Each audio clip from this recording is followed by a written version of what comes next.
Good evening, class. My name is Kevin Davis, and this is my informative presentation. Life is full of hassles, deadlines, and demands. For many people, stress is so common that it has become a way of life. Stress isn't always bad. In small doses, it can help you perform under pressure and motivate you to do your best. But when you're constantly running in emergency mode, your mind and body pays the price. You can protect yourself by recognizing the signs and symptoms of stress and taking the necessary precautions to reduce its harmful effects. According to the American Institute of Stress, stress is a normal physical response to events that make you feel threatened or upset your balance in some way. When you sense danger, whether it's real or imagined, the body's defense kick into high gear in a rapid automatic process known as fight or flight. The stress response is the body's way of protecting you. When working properly, it helps you stay focused, energetic, and alert. In emergency situations, stress can save your life by giving you the extra strength to defend yourself or spurring you to slam on the brakes to avoid an accident. The stress response also helps you rise to meet challenges. According to Herbert Benson, stress is what keeps you on your toes during the presentation at work, sharpens your concentration when you are attempting the game-winning free throw, or drives you to study for an exam when you would rather be watching TV. But beyond a certain point, stress stops being helpful and starts causing major damage to your health, mood, productivity, relationships, and your quality of life. Stress is a major factor in many people's lives.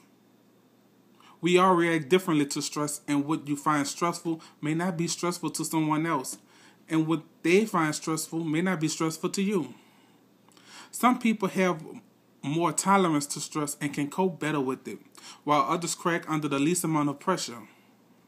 Sometimes even the thought of something can cause stress in us, like meeting a deadline, doing a speech in front of a lot of people, or catching up on important tasks for work.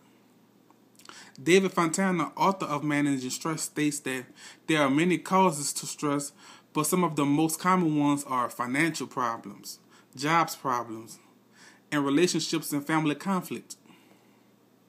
Money is a huge part of our lives, and it gives us a roof over our head, food in our belly, and a place for safety. The majority of people in the Western world seem to be in some sort of debt these days, and this causes lots of stress. Many people worry about paying it back and lose sleep over missed payments and arrears. Money matters can be all-consuming and a great source of stress. However, they can't always be rectified easily. There are debt consolidation companies that can help ease the burdens and make the debt more manageable, and you can always try to cut your expenditures. But generally, if you have debt, many people will always feel a little pressure to pay it back. Many people hate their job. Doing something you dislike can be quite stressful as you try to force yourself up in the morning to go do it. Others have jobs that require a huge amount of work for them. The pressure of having a position of authority can be overwhelming. If you don't enjoy your job, find one that you do enjoy. If your job is too stressful, either find another job or learn how to cope with it, or learn how to cope with the stress by giving time for relaxation and wind down after work. Conflict and family issues can be a real stress area. Unfortunately, both money and work issues can cause friction in families due to couples being overworked, overtired, and exhausted. Adding in this frustration can trigger relationship problems. Despite the fact that majority of people have obvious triggers to their stress, for some people there is no clear cause. Eric Bigby states that some people are naturally more easily affected by stress, and some people are more easily depressed or made to feel anxious. For everyone experiencing stress in their lives, we all react differently to different types of stress and stressful conditions. The more knowledge, tools, and skills we have for understanding stress and the various coping strategies, the better the quality of our lives and health. We can start by identifying the major stressors causing the problems. Knowing the stressors will help you find ways to manage stress. Feeling helpless is a sign of chronic stress. You may feel overwhelmed and fatigued and that you have no control over your life. If left unchecked, it can lead to depression. We can also reduce stress by incorporating physical activity such as exercising, walking, stretching, or breathing techniques into your daily schedule.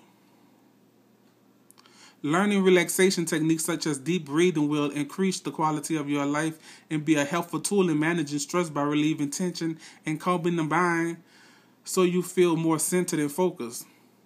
Last but not least, taking time for yourself or a vacation is important to the mind and body and spirit. Make time for rest and recreation. Get enough of it and treat yourself. Have fun, laughter in your life. Humor is a great form of therapy to reduce stress and decrease the risk of illness and disease. By incorporating some of these stress managing tips into your everyday life, you will reduce the amount of stress you have tremendously and will be able to live a healthy and productive life. Thank you.